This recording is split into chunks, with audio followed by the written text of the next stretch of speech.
Wait, I'm live. Are we going? Oh, Hold Jesus. Up, hold up. Wait a minute. Stop the stream. Hold up. I accidentally. Are we legitimately live there? Yeah. Oh, crap. Shit. That is not one off. Oh, dude. Oh, well. Oh, well. We started early. Own it. We started early. We might as well. We'll just see if. We'll wait for a bit before we get going. Maybe we were like 4 minutes. Yeah. No, this is fine actually. We're not going live at 7. Well, we are going live at 7. But I will start at 7. Yeah. Oh shit! We got people in already. I thought there was that for a second. Alright. Yeah. Cool. Please no, not yet. We ain't ready yet. Hello. I think. Is it what? I don't know. Hang on. Let me just tune into the stream in another room, and then we'll see you talking. Oh no, I'm alone again. Yeah, bye. No. Matt has left me again. Can you hear me, Matt? Yep, I could hear myself.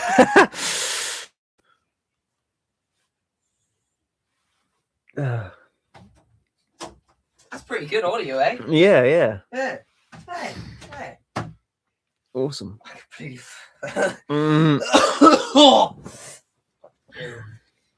I think that viewer was me. Oh, okay. Up there.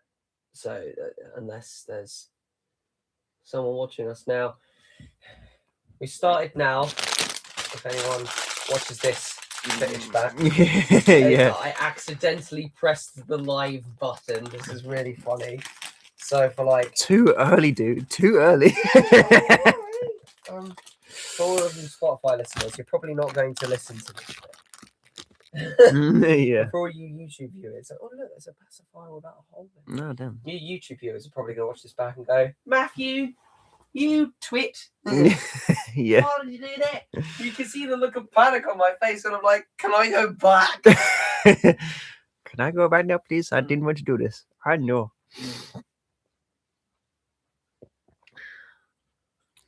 Oh boy. Hello. I get to brag. This prefaces me time before we even started filming at this point. So I was like, oh, all right. This episode of Me Time is proudly sponsored by, you guessed it, Diet Coke. Yeah. Oh, damn. As soon as it's 7 o'clock, we'll start. Yeah. Oh, someone's here. Oh, hello. Hey, we're going to start at 7. I accidentally pressed it. So yeah. Yeah. In the deep end early. Yeah. I left though. Oh no. And what's going on, you bastard? Don't swear. No. Okay. What the hell? This one doesn't have a hole in it as well. Haribo dropping the sandwich. Look at this. Haribo's dropping it. Look at what is going on. Haribo's. I promise you this isn't the point of the stream. Actually, no. Because Haribo's was my lifesaver in the marathon. Yeah, that's fair. Yeah. Okay. It is now. We're good. 7. We're live. I'm going to mute my phone because I had it vibrate. It's probably a notification said it was live. Live, yeah. Your countdown has ended. Yep. Oh, thank God for that. Hello, guys. Hello. Hello, and welcome to Me Time Live. Me Time Live 2. Electric Boogaloo. We're back. We're doing it again because they're nuts. Welcome to Me Time Community Spirit. Well, we will be going live sometimes for Community Spirit. Yep. Hence the community part of Community Spirit, you know. And today we're going to be talking all things London Marathon because I did the London Marathon last week, guys. Hello, I did it. For some of you that have been tuning in for Me Time since phase 1, you will have noticed from one of the specials last year, I announced I was running the London Marathon, and I've been fundraising since then as well. It's been a hell of a journey. It's all Both paid off. tried it. Yeah. And I actually have the fruits of my labor here. And honestly, it was every little bit of training counted in that day. I honestly felt that I needed that training. It wasn't a waste of time. It's all done. The fundraiser is still open, by the way, guys. So that's in the description of this video. Please, any amount helps for a fantastic cause for the Samaritans. Just because I'm done racing doesn't mean I'm not done raising, you know. So I'll always keep supporting the Samaritans for as long as I live, you know. But yeah, that's just the precursor of the live stream. It's always funny, isn't it? If the sweet eating is distracting, because there's no one currently here, they can't tell me to stop eating. But if any of you watch this back and go, this is annoying, Matt, can you stop eating Haribos? The answer probably would be a big fat no. Spotify's like, what are you doing, dude? Yeah. It's Spotify, guys. We're live.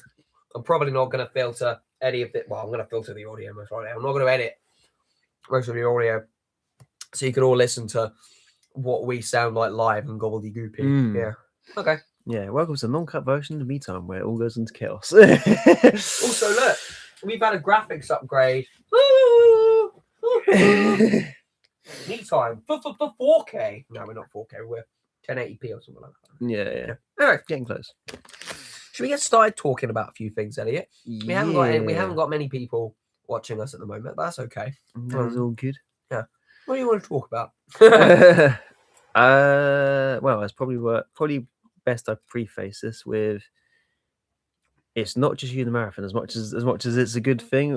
We wanted to start off with kind of the preface of, well, both me and you's journeys in regards to us training for both, because we both signed up for the marathon. I got kicked out because I didn't like my story. I don't reckon. What did you sign up for? I signed up for the marathons as well. Really? Yeah. They wouldn't have kicked you out. Well, I think you're responsible by them either way. So I did the half marathon and Matt did the full marathon. And we're gonna basically just talk about our journeys in regards to training, mindsets, diet, various other things, the mindsets and getting through these sort of tasks that we decided to sign up for this year.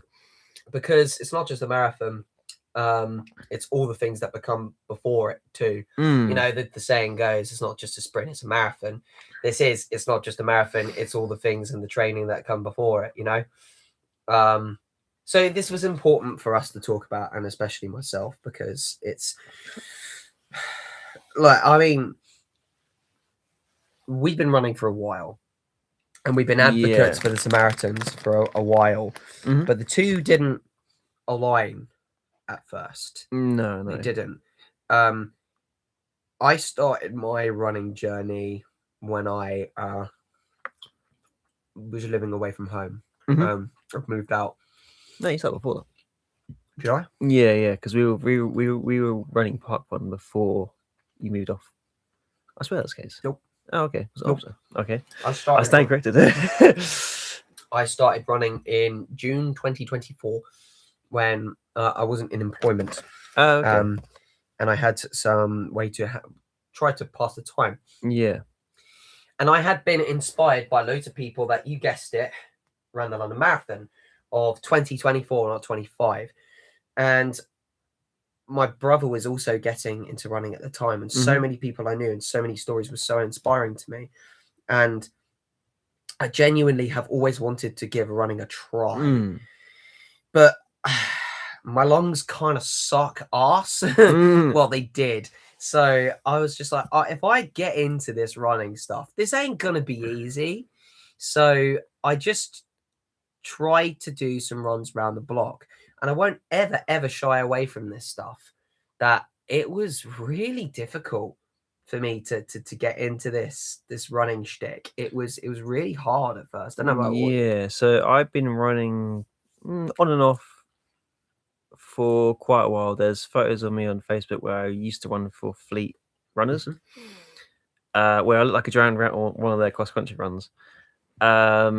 and then I've been running previously, and then kind of had like a weird ankle injury that I couldn't run for a year, and that's to kind of completely change my running technique. Oh, bloody hell. Before I got back into running again. And the year that I got back into doing it is the year that me and you started to do parkrun together. Yes, it was. So when I believe I had, yes, I had moved back home at that point. And that was, no, I want to say October or November time, November 2020. Late, because I remember it was really wet. Yes. Miserable. We can't run today because the track's kind of damn it, parkrun, right? So before that sort of stuff, I'd mentioned to you that I was running. Yes. And after about a month and a half, I'd graduated from 1K to 2. And I was still really struggling, and I was stopping halfway through my run. So what? I was doing 1K, and I was like, yeah. And then doing loads of stretches halfway, and then carrying on. I was shocking. And then I made the mistake of running with normal trainers, and I screwed my Achilles tendon over. And that meant I couldn't walk really well for a couple of weeks, which was not good. Yeah. A rookie error. But I went to a therapist, and it gave me loads and loads of stretches that I still do now, as well as giving me a thorough massage on the Achilles, and which really hurt. But I've never had a problem since. About that. Oh my gosh! When you have a massage, and it would just sort of like go, I don't know, you can't really see this. It was sort of, you can't really see it. Like, okay, hang on with the orange background here. So normal massage, just think it goes like that deep into your muscle tissue. A sports massage goes like that deep. It's like me proper like poking fun. It's almost like he's turning your muscle into Play-Doh. It really hurts. Yeah. But I never had a problem with that after. And then it was So at that point, I got back into my running after my injury when I came home. And I was around about 4K, 4 to 5K at that point. Yeah, because I think you started getting vocal on. I mean, so we were sort of bouncing around parkrun for quite a while. Like I was running anyway and wanted to see parkrun. And then so you were doing 3Ks, and then you were kind of hitting the 4Ks, and they're going, oh, I could look about doing parkrun now. Yeah. And then I think you did your first 5K. Sorry. Carry on. I think you did your first 5K, and I think that's when you was again. If I can do 5K now, I can now do this parkrun. Yes. And it's just kind of when we started doing the parkrun every single Saturday. We did. I think it was a little bit irregular at that point in time because of it wasn't the fact that it was cold, it was because it was wet and it kept on getting cancelled. Yes. The first time that we turned up to parkrun, it had been cancelled. We just didn't know because it was flooded. So you had done that route before, and I remember being quite scared because it's the first time that I'd ever run with anyone before. And you're my friend, and I'd like to think you're still my friend. Yeah. That despite that, I had this like expectation that I had to run beside you the whole time, and I was just like, no, I need to run at my own pace here because I'm still discovering what my comfortable pace is. So you ran off. I do that, leaving a cloud of dust in my face. And I was just like, because this route was brand new to me, I was like, oh God, what do I do? Yeah. How do I? And I was, and then there was big puddles of mud, big puddles of water, and you were just sprinting through it. There was one where you were just like, oh, that's a bit too wet. Let's turn around. And I'm already just like, okay. But you know what? The most encouraging thing for me was in the last 20 seconds, you came back to my pace and you said to me, sprint finish. Yep. And I was like, oh, I don't know. And you're like, sprint finish. And I was like, okay, fine. Yeah. We did. It is my thing. When I was training for the half marathon, I ran with a friend of mine called Stephanie for a brief while, and she was welcome to our sprint finishes as well. So we'd run around the canal in Basildon Canal for a while, and it's a thing I picked up from Fleet Run Club that I continued just sound of running, and if I could, running in general. Where the last K I'd sprint. The last K. Yeah, Crikey. or near enough, or maybe slightly less. Reason being is like you get your heart rate up to a high level and you just bolt it and your body gets used to it. Yeah. And Steph absolutely hated me for it. But I remember you saying something, do we have to sprint? Do we have to sprint? So they go, yeah, we're gonna do it. We're gonna do it. Yeah. I was thinking, I'm not sure about this. I'm not sure about this. And again, we're doing it. It's like, okay, fine. And we both go into it. And then after, yeah, you would speak on the end of it because you had we had a nice conversation after that, and you were like, okay. Yeah, I was just like, I was so proud that I did that, and it was not just the fact that I ran with you, and it was I ran a park run had been cancelled. I'd run out of my comfort zone. I'd run with someone for the first time, and it was a proper big achievement, and I was very, very happy. And funny that you say that a sprint finish is always part of your thing. And some of my training for the marathon, that was also kind of part of some of the running programs in the taper stage. They had me doing a 5K, and then they'd get me a 20-second sprint and then a 30-second jog, 20-second sprint, 30-second jog, 20-second sprint, 30-second jog, and then they'll stop. So it is technically part of a training program, your sort of approach to it. But since then, I was just encouraged greatly because you were just, I remember you have said your praise was lovely. Your support was so lovely. You turned around and said, just like, fair play to you, mate. You stuck to your own pace. You kept going. You didn't stop. Proud of you. Well done. Keep it up. And I was just like, let's make this park run a regular thing. Yeah. And it became so regular that even when I was working late and you were working late, we were up at the crack of dawn, sometimes cutting it so fine. Was it what was it? It was actually our PB at the time. Yeah. It was so weird. We got in late and we saw the back of the park run line go, and we saw the volunteers sort of go, "Are you guys on time?" I was like, "We'll make it up for it," and we both just bolted around this 5K. That was, I'd say, that coffee was akin to having a pint of beer afterwards. Honestly, because what was it? We got there late. We got there 2 minutes late, and the crowd had gone. And they're like, "Come on, guys, go!" And we were just like, "Oh, fine." And we just went for it. I don't know what possessed me that day. The weather was sublime, and we both got through it. Yeah. And we went to our coffee afterwards, and we both got the email saying, like, "Congratulations, you got your personal best." And we're like, "What?" Yeah. With a 2-minute handicap, we hit our personal best. The great thing is that I was already in the mindset that I was going to do this hard anyway, because I'm kind of going into that mindset anyway. Great thing was you, because you were still evolving at the time. You hadn't done your PB yet. That was my first ever PB. Yeah. And you were skeptical on the push. You're thinking, "Oh, we don't have to catch up the crowd." And then you saw me fly off and went, "Sod it, he's flying off. I'm going to do the same thing." And then he got to the end of it, and then you were thinking, "Oh, you know what? That was worth it." Yeah. I think that was around the time when I really noticed that my lung capacity began to change. I'd also point out as well your posture. There's a thing that I notice in runners where they're good, where their torso's upright and they can envelop the lungs a lot more. Yes. I noticed that when you first started, you kind of crouched a little bit, and then what happened over time is as your core got stronger, you actually stand up straighter, and then that you could open. And you actually see in your full marathon, there's photos where you're at full chat, smiling, and you're fully upright, and you're actually holding your pace.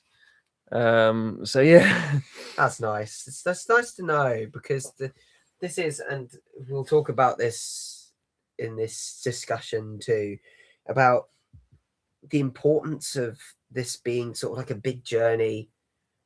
It was a big journey for you, because I as much as I've done a lot of running in the past, and I kind of have got a good techniques in regards to it. But anything that was anything that was directed directed towards you that I was sort of saying was all brand new to you. Yeah.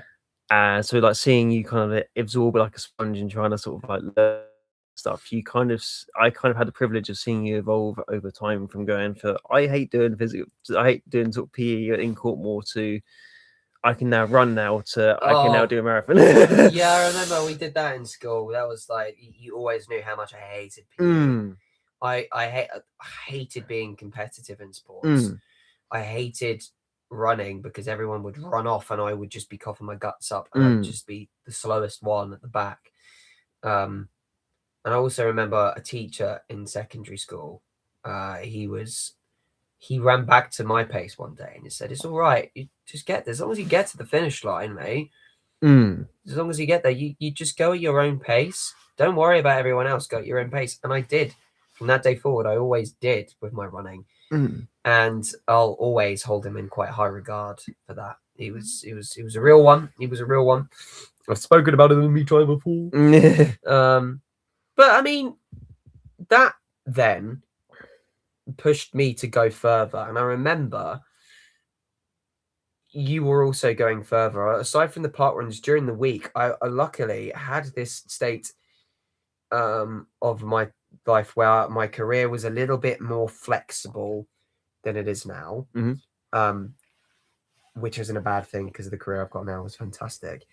You know, I was able to do bigger runs during the week, during the days. And eventually I found that I managed to get to 10K. And when I got to 10K, I wanted to go further. And I always did it a kilometer by a kilometer, eventually getting to like 11 or 12 or something like that. I think your first 10 or 12, I think you messaged me after that. You said again, I just did it. I just did 10K. I think I was around about February 2025. I got to 10K. Yeah. Because I remember it was cold still. And then I was messaging everyone else. I was also into their running and they were just like, keep going. Keep going. And one of my friends, briefly speak about it, he's part of MJ Media. He's on Realm of Despheros. He's Richie. And we won't shy away from it because in session 4, part 1 and part 2, he also had a London Marathon medal to share. So he was currently going through his journey to go from not running much at all to running a London Marathon. And at that time, I was so inspired by him going for that. And likewise, last year, the year before, people that I knew, very, very close friends and family going for that sort of stuff. Again, my brother doing the Fleet Half Marathon, which I also did this year too. I was so proud of him. And I was like, there's no way I'm going to miss this. I mean, I'm gonna watch him do the marathon. And this was also around the time where Me Time was starting. Damn. February. We'd gone live on YouTube at this point. It was all new to us. Not again. And we had at that point in time recorded that episode, episode 5, where it got heavy. Yeah, we both got pretty deep, and after that episode, we felt lighter and, you know, more. I don't know. What's the word I'm. We felt better for venting all of this, our past, on discussions, and we decided to put a disclaimer into the episode because it got that deep, and that disclaimer was because of the Samaritan, not because of the Samaritans. The disclaimer then led to support lines for the Samaritans. Because, and I mean, I can speak about it this stream, but I probably won't as much because there's been loads of episodes before. You've got the mental health awareness special, where I explicitly speak about my story. And Elliott, you speak about a little bit about your experiences too. You got the Me Time extra that's also out, and you've got. I think that's about it. Actually, I think that's everything. Yeah, I think that's roughly it. But that's when, you know, I felt so deeply connected to the Samaritans, and they'd helped me in the past. I was like, I feel good being an advocate for this on Me Time, as well as Elliott, speaking out about our experiences and showing that we're growing with the podcast. We're growing as people. It's thanks to people and volunteers like the Samaritans. For me, it was because of the Samaritans, and because of obviously so many people in my life that I love dearly. Eventually it got to the London Marathon of April 2025. Yeah, because I think we both said that we were going to sign up for it, and then you signed up for it, and then hang on, no, we both signed up for it. I got email saying I wasn't there, so I didn't get it, and then you got email saying that I think a couple of weeks later that you got it. So I remember it was my birthday, because the marathon was the 26th or the 27th last year, something like that. Yeah. It was my birthday. We both went to the pub to celebrate. Good night. It was a good. But thank you, Apache Rose. What? Apache Rose. Good bad. We were talking to other people there. That I was mentioning I'm going to go see Richie on Sunday, and they also said, "Oh, I love running so much." We were in a state of mind where just like, this is just so inspiring. This is so lovely. We're in such a good mood.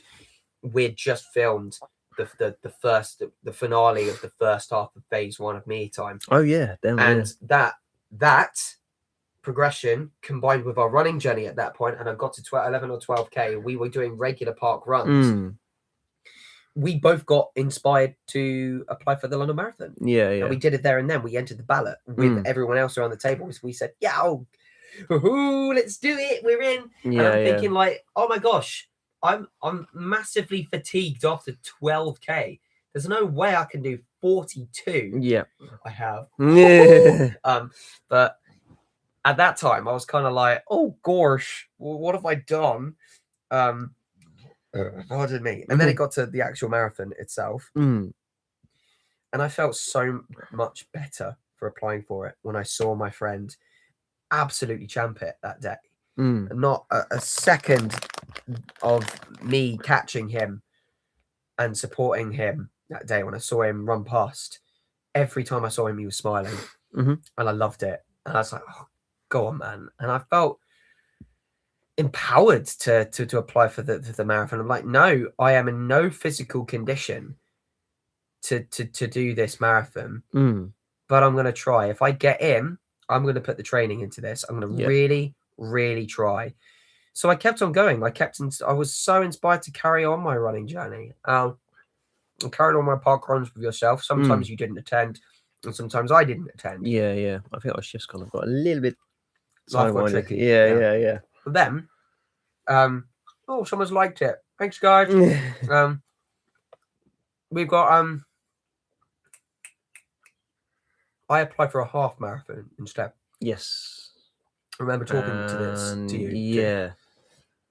What happened? Did I? Oh, I didn't do it. Did you do it last? Yeah, you did. Yeah. So I didn't do it the year before. But I did do it the year after. So like that September 2025, I did a half marathon in Wimbledon. That's it. Yeah. So when I applied for the marathon, and after the London Marathon went through, I said to myself, I can at least, if I don't get into the London Marathon, I can at least train for the next, because it was in September, that's April, that's 4th, it's 9, that's 5 months for me to train for a half marathon. I think that's doable. And hypothetically, if I do get into the London Marathon, that'll give me an additional 7 months after September to train for the marathon. That makes sense. It maps out. So that's what I did. I bought my placement into the half marathon. I'd let you know about that too. Yeah. I believe Richie also signed up. Yeah, he did. Yeah. Richie signed up with me for that half marathon. And then that was that. It got to a couple months later. I was rejected from the London Marathon. Yeah. You were rejected from the London Marathon. So many people were. Then I applied for charity placements too. And I applied for the Samaritans. And I mean, I didn't hold back with my application. I genuinely thought with the podcast and with how far I was coming with my running, that I just really wanted to try. I mean, I think I really wanted to try. Your confidence kind of went up a lot more before you hit the first marathon, and then after the marathon, you went up another gear. After the half marathon, for context, you went up another gear in regards to focus. Okay, thank you. Yeah. Thank you. I was training for a while for that half marathon, and I wasn't following a training regimen. I tried to do a park run a week, and then I did like 2 long runs in the week. Yeah. And I never got any higher than about 16 or 18. And sometimes I didn't even have water with me, and I didn't even have energy with me. You didn't have water for you. You didn't have water with you for the marathon. I did. Yeah. Did you? Oh yeah. Yeah. I was gonna say, damn. Water bottle stations, mate. Oh right, yeah. Yeah. Oh, can you imagine if I did the London Marathon without water? I was gonna say. El suicide. Yeah. Honestly, yeah. But there's a bug on my Diet Coke. There's a bug on my Diet Coke. Person watching the stream. There. She's gone. Oh no, there she is. Where was I? Yeah, so like I got to that point in training for my half marathon where I thought, okay, here we go. Got a month to go, ready. And then the Samaritans came back to me and said, look, as you know, it's really difficult to get into the London Marathon. We were moved by your story. We thought it was very powerful. We were behind it, but I mean, so we put you on the short list. So I was very grateful that they turned around and said, like, not this time, but maybe another time. I'm like, okay, cool. Right. Look, thank you very much for the opportunity. And then the half marathon came. Yeah. I then did that half marathon. It was a trail half marathon. I did it with water. And I tried to do it with Haribos. And I ended up like coughing and spluttering them everywhere. Like, it was. Hang on a minute, Struth. We're only half an hour into the stream, Elliot. We got an hour and a half to go, bruv. Yeah. Oh my god.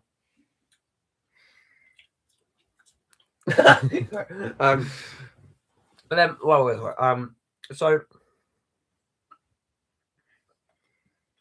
there was a Titan that day. I did the half marathon. Really proud of myself that I managed to do that distance, and thought, yeah, I actually did it. Look how far I've come in about a year and a half. I was almost so moved when I crossed the finish line. I was just like, the only way is up now. I mean, if I want to do more, I can. But I'm going to take a little bit of a break. Yeah. The specific thought going through my head as I was walking back to the car, almost limping after 2.5 hours of running that thing, was, you know what? I'm glad that I will probably be doing the marathon in 2027 or something like that. You know, it doesn't really matter, because that half marathon was really difficult. And if I have to do 2 of them, whoa, that's going to be hard. 2 days later, the Samaritans gave me a call and said, hey, we've had a dropout. You're in. Yeah. And I ate my words really quickly. I remember I instantly messaged Rich and I was just like, do I do this? Do I do this? They've given me an opportunity. And I'm like, I barely held myself together after a half marathon. Should I do it? And then I remember my own words and listened to him. And when he said, do it. And I looked at the time I had left, and it was 7 months to go. I'm like, yeah, you know what? I'll do it. I mean, yeah. And that was that. And I kept it. And I think once you got that email, because I had got the rejection email, I think we both decided to sign a Fleet half marathon after that. Because I was there going, at least I could somewhat train, not with you, but sort of closest to you in regards to like what we were trying to do. So we'd done our own journeys in different ways. We had started, you had restarted your running journey. Yeah. And I had started my running journey at the same time. Not only that, we were doing me time together, and we progressively got more and more involved with this awareness of mental health. I just felt it became my duty to run for this. Yeah. It just made so much sense. And I was so honored that a charity as meaningful, impactful, and beautiful as the Samaritans actually turned around and said, you're in the team. And I'm like, oh my gosh, I don't know what to say. So I almost did. I was very thankful to the Samaritans. I was just like, please don't, you're not going to regret this. I'm going to do my very, very best. And they turned around and they got me signed up to Cooper, my training app, which was, I've had some real highs and lows with Cooper. Oh, really? Overall, I'm a big advocate for Cooper. I will support them to the very end. The only ups and downs I've had is because it's just a training plan, and training plans really require a lot of time. Cooper's good for flexibility. This stream was proudly sponsored by Coke, not Cooper. If Cooper could sponsor me, that would be fantastic. Yeah. Whee! But they're probably not going to. That's okay. But yeah, and so I was very verbal to them and thankful, and I kept it as best a secret as I could from everyone, minus Richie. Obviously, Richie knew.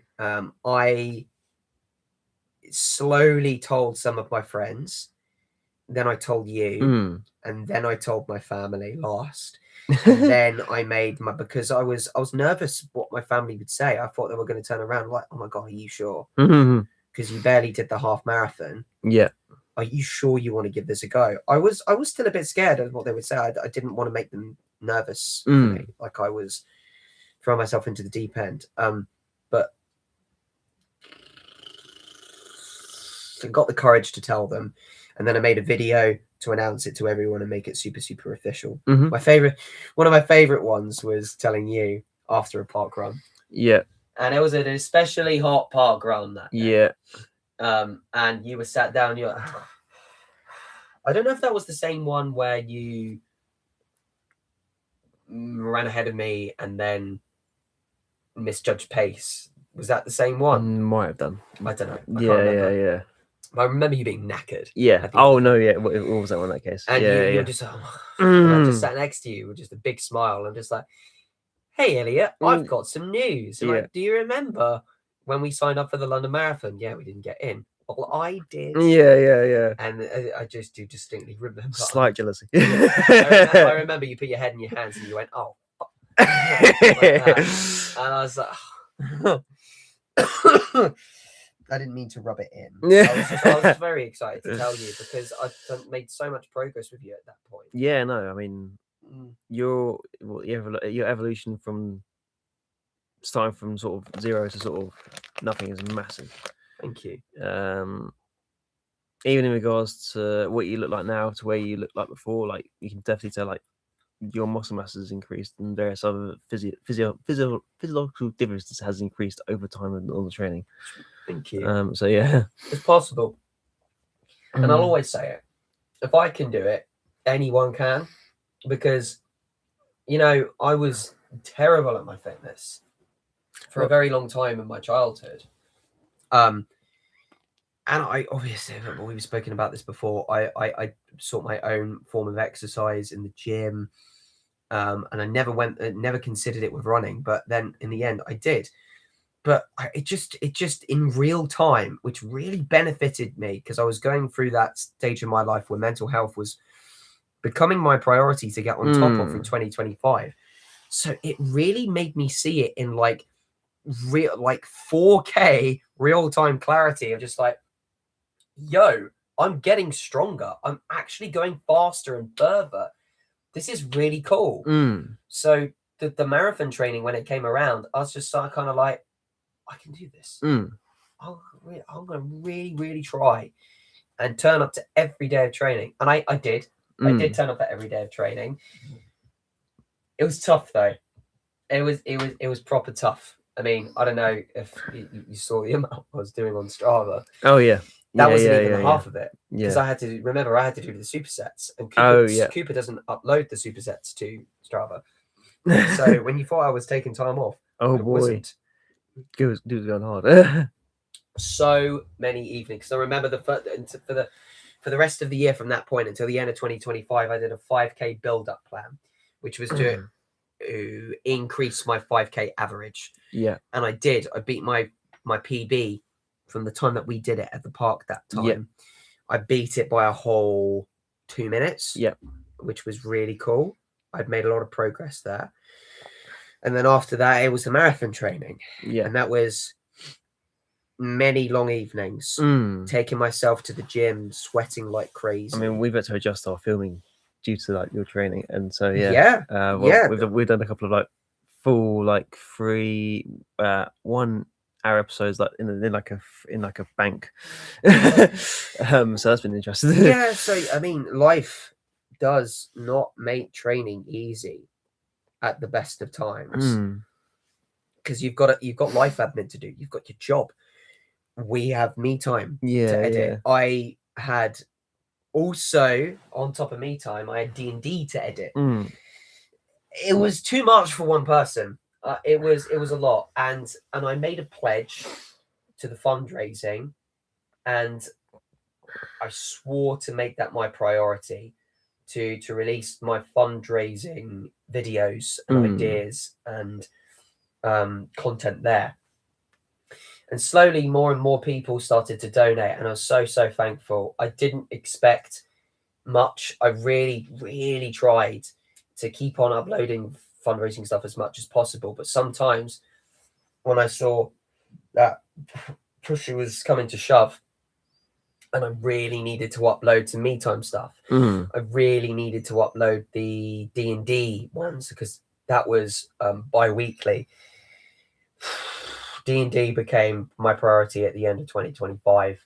Luckily, that was my 5K build-up time, but that was tricky, which is why when D&D concluded for Series 1 last year, I stopped planning D&D. I stopped writing it for a time. I did write it here and there, but I was just like, come first now. The marathon training has to come first, as well as the fundraising.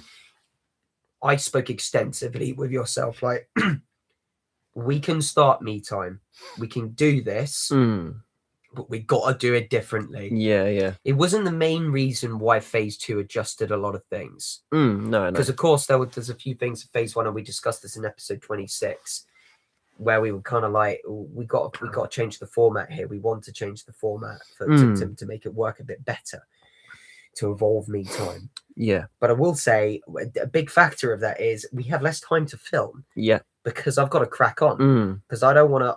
When it comes to April 26th, I want to give it my whole, not the effort that I put in the half marathon the year before.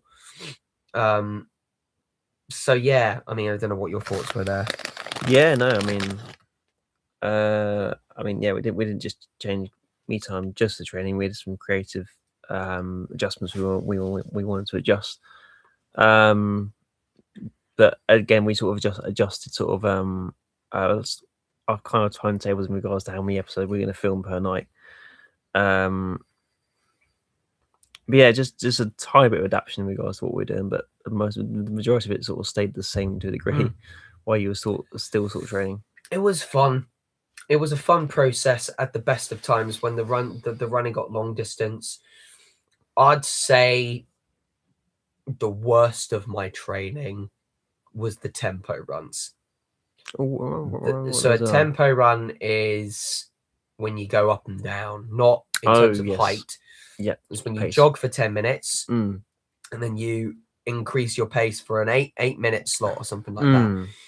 They were when I got the most stitches, and they were when I wore myself out a lot, and that was when I was screaming out, and that was when I was just like proper thinking I could really do without this today. I was on the verge of I remember one tempo run, I was on the verge of tears. No, damn. Yeah, I was like, my headphones died. Oh no.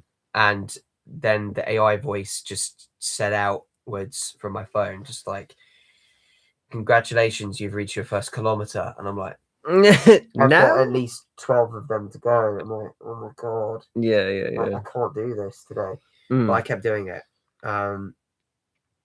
the worst tempo run I actually did was part of the 5K build-up plan. Oh yeah. Can't remember the name of it, but it had me running at 4 minutes per kilometer. What was it? 4 minutes per kilometer. They had me running at 4 minutes per kilometer. So that's sprint and then I guess walk, is it? Yeah. Yeah. But 3-minute sprint. Oh.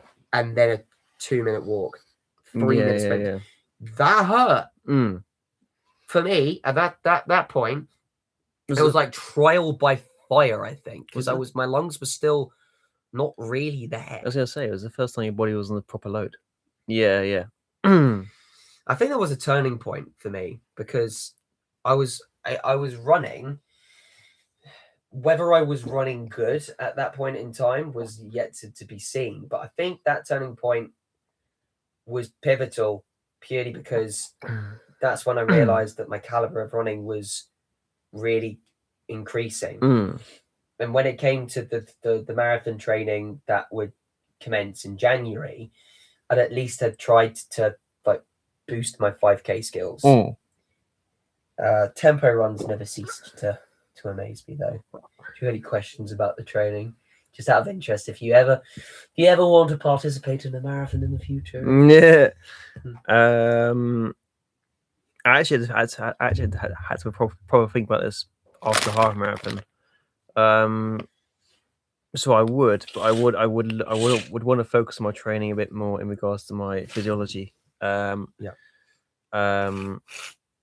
I would definitely do it, but I need to focus. My family's got issues with her knees, and I noticed during the half marathon, my left leg was starting to lock up towards the end of the last 2K. Kind of annoying, but anyway. Yeah. So if I was to do the full marathon, I would probably want to focus on my muscle physiology in my left leg. Well, I mean, before I even look at the marathon. Bloody hell, okay. But regardless of that, I definitely want to give it a go at some point, one way or another. Another bucket list. Yeah. Definitely got it in you. But I think that what I'm realizing in doing these other physical challenges is that whenever I go for them, I try to get a good foundation of physical health first before I even look about doing them, because I'm quite competitive by nature, so I want to try and do stuff in a good time. So I think going into the half marathon, I was looking at 2 hours 10 for predicted time. You got 1 hour 58. Yeah. Very good. Yeah, which was good. So I aimed for 2 hours 10. Kind of aimed my training in that direction, and I think during the run itself, during the half marathon itself, I kind of found that my pace could kind of be consistent through the first hour, for the first hour, and then the last 2K it was getting up to the 2 hour mark, and again it comes down to that sprint finish again. Yeah. And again, so that I can even though I'm slightly seizing up now, I've got enough in me that I can sprint finish this, which is what I did. Yeah. There's a photo that I shared on my Instagram where I'm literally just belting it down on this last sprint finish. So I don't care what I look like. Sod it, I want to go for it. Yeah, I want to touch on that. I do. It's not the aesthetics of running, because we all know that runners aren't supposed to look the most presentable when they're in their prime, you know. But I remember, you know, like the fact that you weren't, because you've been running for longer than me. I wanted to you know, because my how do I word this? Yeah. So like when I was going through my marathon process at the time, by like February, I was running half marathon. I'd say the end of February, start of March, I was running on average a half marathon distance. And for me, as I knew I was doing the half marathon, the Fleet half marathon at the end of March. And I was doing it with yourself, and I was doing it with my good friends, Will and Leon too. Or Luigi, who participated in a fun run with me, Super Mario style. I was Mario, Leon was Luigi, and Will was Wario. absolutely bossed it. It was also Leon's first ever half marathon. Yeah, props to Leon, by the way, because I know he did some training for that as well. So yeah, props to Leon on that one. Yeah, big up Leon, and big up Will too. Yeah, He's got his half Ironman in September. Let's go. We're gonna be supporting Will, so we can have some big up Wills in the chat. Yeah, he's gonna absolutely smash it. He started his training. He's cycling and swimming a fair bit. And I don't doubt his running will be fine, but Will's going to absolutely smash it in September. Where was I? Yeah, so I had that average under my belt, and I remember getting 2 hours 10 on my half marathon time at the start of March, and I was almost in tears at the end of it. I was just like, oh my gosh, look where I am now from September to March. Look at the amount of progress I've made. The evenings I've sacrificed, and almost sacrificing D&D too, because obviously I love D&D, and that will be. I mean, D&D will be starting up again soon now that the marathon is done, and I have more free time now. So that will be they'll be ramping up too. But it just felt like everything was just worth it. Everything that I was doing, the effort that I was putting in, not a moment was being wasted. And every fiber of my being that I was contributing to this fundraising journey, I just felt like body and soul that I truly was doing my best. Yeah, I wanted to touch on, for people who are thinking about events now, any changes to your diet that you made, and as well as the changes that you saw in yourself when going through the sort of training process. Good question. It was not too dissimilar to what I was going to ask you, actually. Oh, right. Because I was going through that process. I wanted to ask you about your half marathon training process and what you were doing, because it's all very well that I had my app to keep me going, and I was pushed to half marathon heights before the half marathon, but you probably won't. No, so I will answer your question. I wanted to make sure that I got mine across. Yeah. So I don't know. So my training wasn't organized. I probably put it that way. But a lot of my, if I'm going to do something, a lot of my training focuses on diet. So I tend to sort of cut out as much as I can all the processed stuff. I tend to go on sort of meats and fishes, vegetables, rices, that sort of thing, sort of Mediterranean diets to a degree, that sort of switch. I mean, don't get me wrong, if I go out for a social, then the diet kind of takes a back seat to a degree. But if I'm actually at home, I tend to focus on that sort of dietary sort of process. And then when it came to the running itself, because I had running experience in the past, it was more refinement and detail. So I mentioned earlier that I hadn't run for a while because of an injury. My focus going into was actually the technique of how my foot was falling on the track. Oh, crikey! So a lot of it was making sure that all my body was seated correctly in regards to how I was running. So my torso was up. Your running gait, yeah. Yeah, my knees were up, and I was also making sure that my toes were hitting the floor before my ball of my foot was hitting the floor before my heel. Yeah. What caused my injury was a lot of heel shock. Heels are a bummer. Really yeah. Sorry. My nose. Carry on. So I basically started to adjust that, and I noticed in doing that, I actually had to take my my distance down. So I had to start from stage one again to basically develop muscles that I hadn't used. So I had to run my first K specifically with making sure that my feet were hitting the ground properly. I see. and because my muscles weren't there, it was a lot harder to get started again. Crikey. So it was kind of a bit of a reawakening process in regards to I need to change how my body reacts to certain environments, as well as diet. And then in regards to the distance side of things, a lot of my distance stuff I tend to do endurance, or I'll do like a 5K, I'll do like a 10K, kind of relax, and then I'll just go, you know what? So I'll challenge myself today. I want to keep on running until my body says don't stop running. So there'll be like 5s, 10s, and then there'll be a occasional 12 or 13K. Yeah. Just to sort of see where I'm at.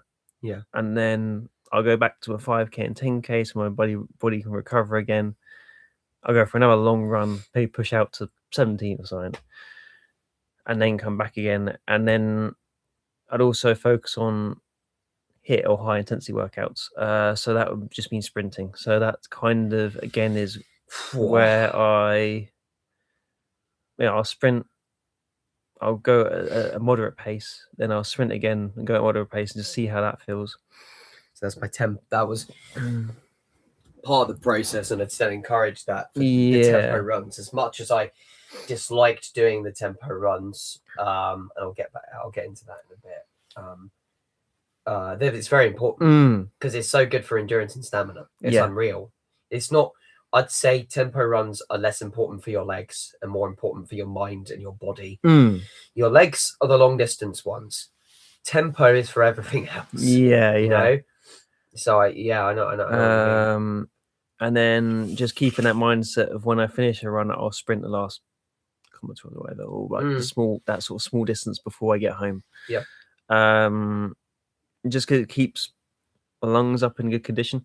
I see. And the cardio up in the good condition, because at least you're kind of once you hit that sprint phase, you're kind of trying to exceed your cardio limit before you get to the door. So you kind of can collapse at the door. I couldn't have worded it better myself, because I had those days where I was like, I felt my lungs getting stabbed. Yeah. And then like there's some of the times I get caught on ice, and then a hill would hit, and I was just like, oh my gosh, I don't know. Oh, I've got to stop. And I did stop sometimes. I did. This actually links to your question. Obviously, you asked me about what my diet was like when I changed, whenever, and I had noticing the change in myself. I noticed, firstly, that it became easier to run when I picked new routes and I started exploring different locations.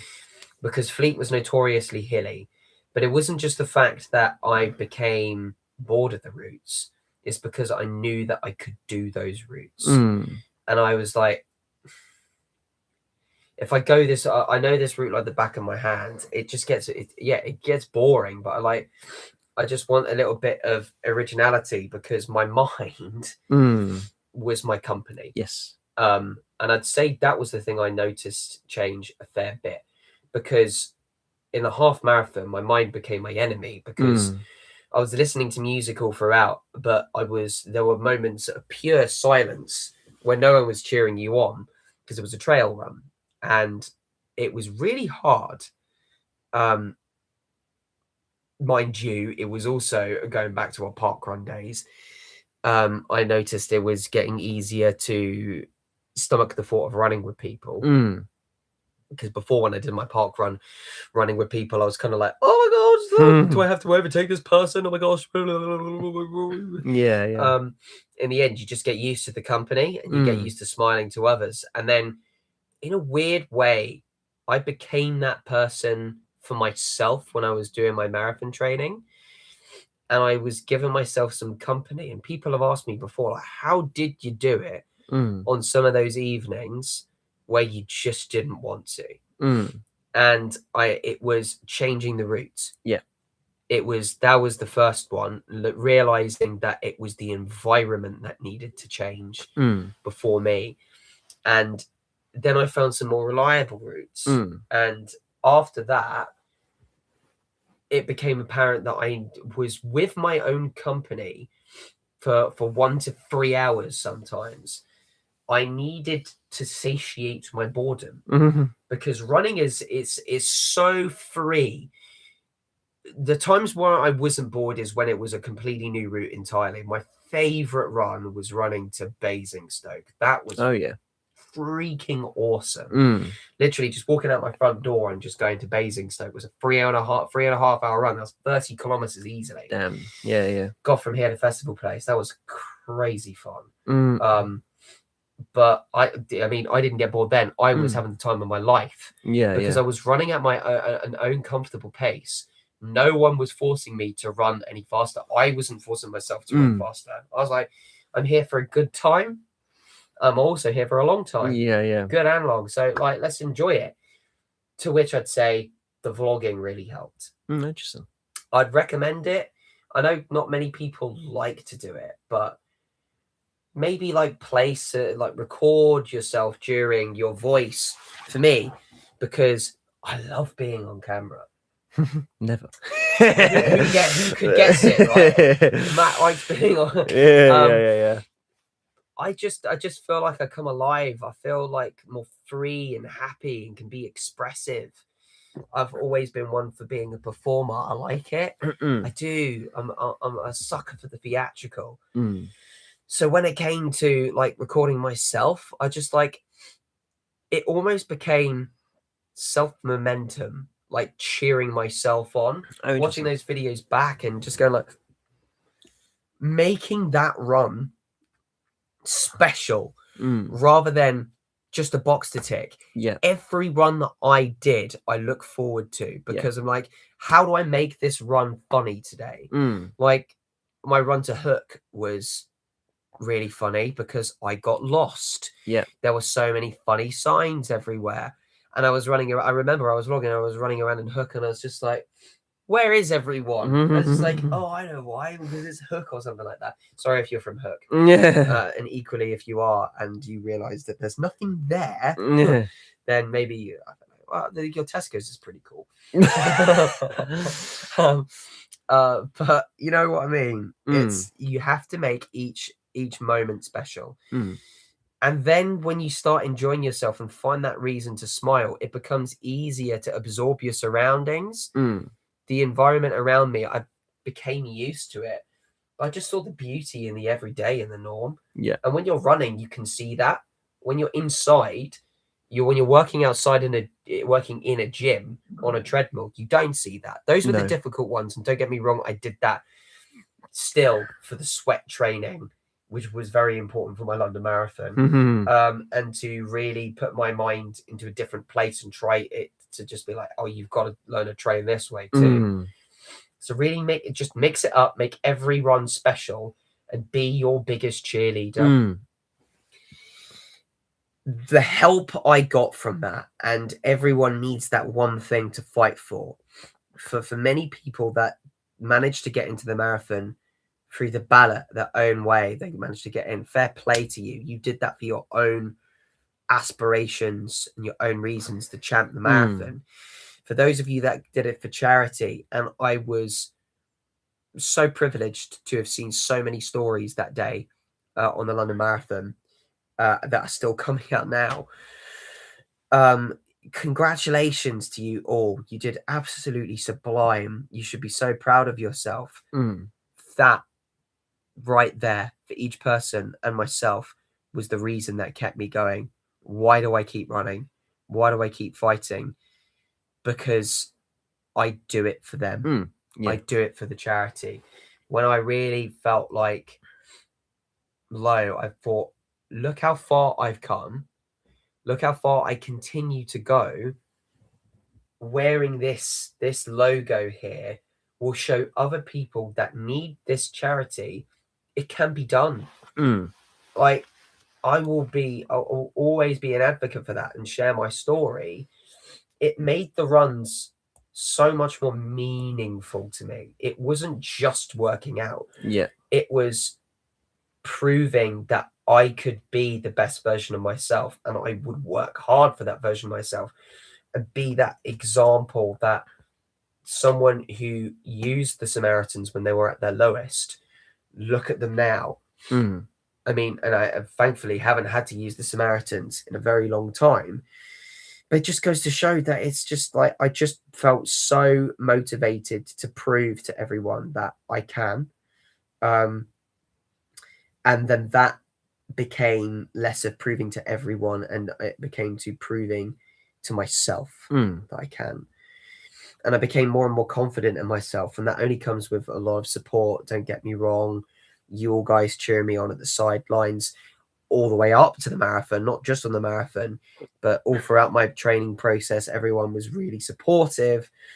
It's lovely. And I did imagine people cheering me on in my head. Yeah.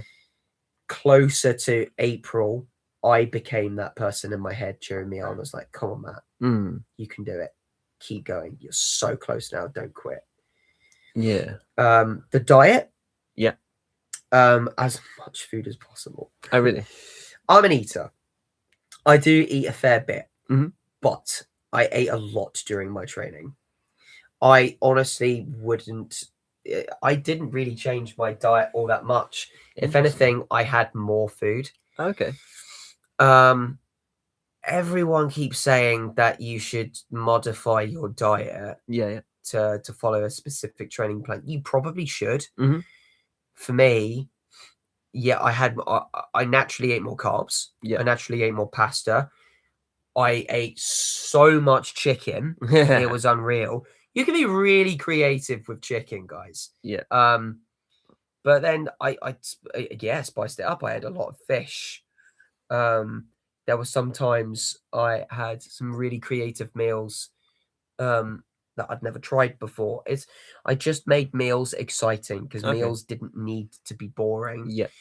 I'm just like this training process doesn't have to be monotonous. Let's make it flavorful. So I did. Yeah. I didn't dial my diet down at all. It wasn't until the final week, obviously, where I prevented myself from having too much sugar. I prevented myself from having anything alcoholic. But I've largely, I noticed I was eating more, but I noticed my mass was going down. Okay, interesting. But I also noticed that my legs were getting a little bit more structured. Yeah. It feels nice, I've got to say. But it's good. You know, it's yeah. Cooper didn't once tell me like you should eat this, you should eat that. It only said to me that I need rest days, I need a lot of sleep. Yeah. And I just need to stay consistent with my training. And I did. And it was spreading it out like a short run at the start of the week, long run midweek, tempo run end of the week, supersets on the weekend or something like that. And Cooper was really cool to be flexible with just like mix and matching this, that, and the other. But yeah, it's so much easier with the benefit of hindsight. If you asked me during the process how you're managing it, I'll be like, barely. I remember before you ran, I was sort of going, I think this is on your birthday, and I was like, how are you feeling about the marathon going out? And you were kind of going, I've done all I can, but I'm not gonna lie, I'm still a little bit nervous. Well, yeah. I mean, I've done training for 7 months, and I'm like, that's enough time for a marathon, right? And at that point in time, I'd run 30 kilometers, and I was breaking sweat towards the end of it, towards the end of that 30K, between 26 and 29, I proper struggled. But because I built up a lot of resilience, I would say mental resilience was my strongest factor. Yeah. Your body naturally gets stronger the more exercise that you do. So I wasn't worried about that bit. Yes, obviously sporting injuries became a concern. I'll tell you what, the Fleet Half Marathon, I was a little worried about that too. Yeah, because you mentioned that when we were down with him. Yes. So for context, did the Fleet Half Marathon. I did it in my personal best time. I did it in 2 hours and 9 minutes. I was proper happy with myself. But I did it in the running shoes that I had for about 1.5 years. Oh, yeah. And I noticed that my right foot started to really, really hurt, like the sole of it. and I was with Elliott having a celebration drink at our local pub. And I just remember talking to you and just being so distracted by it, like, why is it hurting so much? Yeah. And at that point in time, it was a month to go for the marathon, and I was like, oh no, what have I done? I had new running shoes, so I just started wearing them more often, and it only took about a week for me to realize it was because my old running shoes had just, run past its sell-by date or something like that. Probably for new guys getting into running, it's probably worth actually saying that. Yes. I wouldn't. If you're gonna start running, I would probably suggest don't run in standard trainers. You need the ankle support. I remember before Steph started running that she was running in standard trainers, and even for such small distances, she was getting twinges or sort of stuff. It was only the running only once she sort of got proper running trainers where the ankle support was there, that she felt a difference. So I definitely, if you're going to start running, definitely look into sort of getting some form of running trainer just for the ankle support. Yeah. Because that is not fun getting ankle injuries. It's awful. I've seen many great runners buckle because they've had knee injuries. And I was scared for a time I was going to get knee injuries. Yeah. Stretching is not to be looked down on. You don't go like, oh, I don't need to warm up or stretch before a run. You bloody do. You stretch before a run. You stretch during a run if you can afford to stop or you want to. And you stretch at the end of the run and you walk. I deliberately did my runs in a way where I finished my run far away from home. I didn't finish at my house. Sometimes I'd even walk about 5 to 15 minutes to get back home. I deliberately did that. Yeah, I do always walk off workout. Although it's funny, when I was at my old house, I literally walk around in circles around my house until I sort of feel myself sort of cool down. Yeah, I did that too. Yeah, I'd recommend that. But it's not a joke. I mean, even now, because obviously I'll be continuing my running journey. Park run. Yeah, we're back to park runs. I'm gonna get back to my 5Ks and 10Ks, and maybe go further sometimes if I really want to. Maybe a half marathon every now and again will be lovely. I'm definitely going to sign up for another half marathon soon. I reckon. I'm ready for another half marathon. I don't think I'll do another marathon this year. Yeah, I'll probably do. I will. No, not probably. I will definitely be doing another marathon at some point. Okay. That's coming from someone who had a tough. I didn't have a tough day with the marathon. It was hard. It wasn't just like running on cheese graters levels of just like grit, I had a great day, and I know I want to be able to do a marathon again because that was awesome. Yeah. I'm not trying to say just like marathon easy, mate. No, it was tough. I only managed it with the training. If you do a marathon without training, how? How? Seriously, I want to know how. Yeah. But gosh, what were we saying? It was something to do with shoes, wasn't it? If you start Injuries, running, injuries, prevent injury prevention. Yes, get some good running shoes, and not only that, get 2 pairs of running shoes. Seriously. Oh really? I think get 2. When you get running shoes, get 2 pairs, because you've got get them the same make, because then you'll use the first pair, put your other pair away in a box somewhere for ages. And then after a year, you've worn them in, they're gone, put on the new ones. Okay. That's what I learned. Yeah, nice. I mean, I didn't do that, but I wish I did. Yeah. I transitioned into my new shoes about just after the Fleet Half. Right, so okay. A month to go before the London Marathon, and thank goodness I did. Yeah. I did. Thank you to my family for suggesting that I do that. But yeah,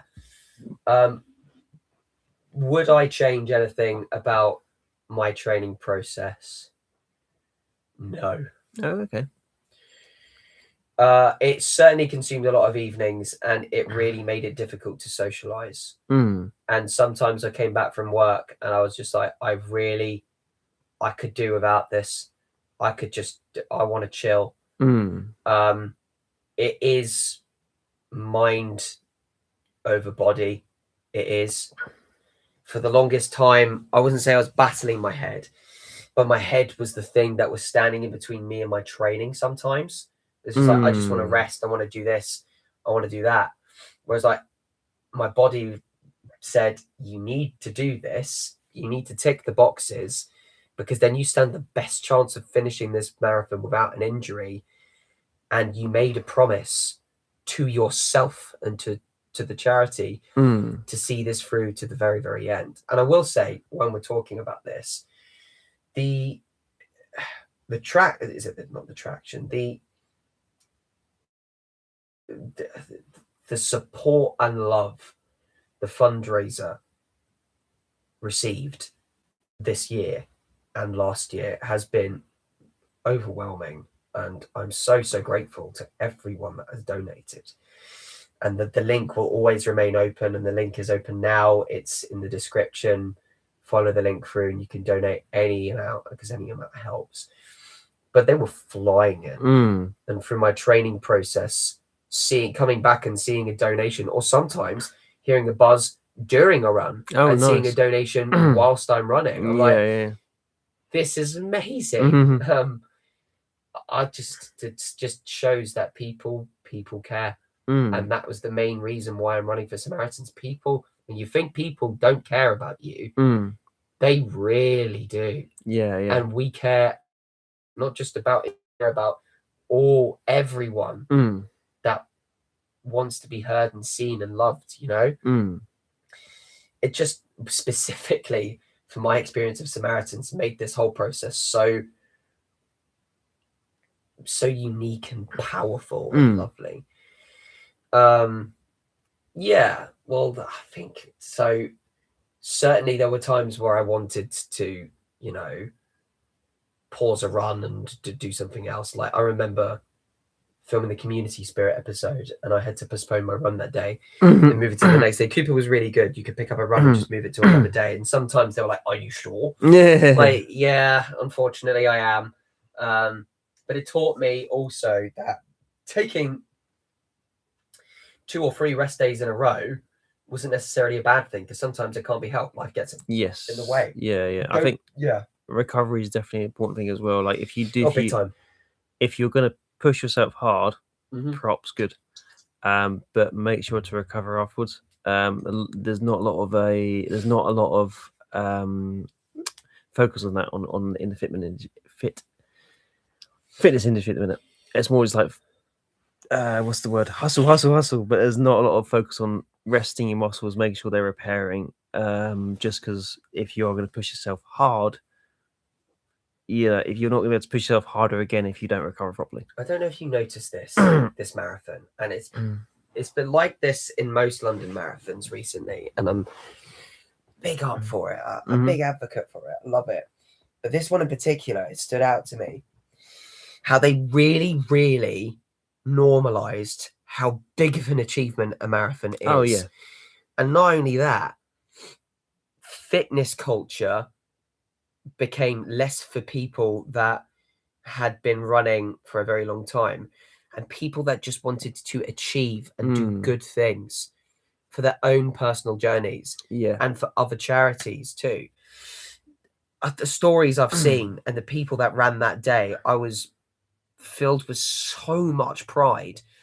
And I follow some influencers too that are I'm privileged to know them, and they've also turned around and just go like, a marathon is a big thing. It is also a marathon, not a sprint. You get there when you get there.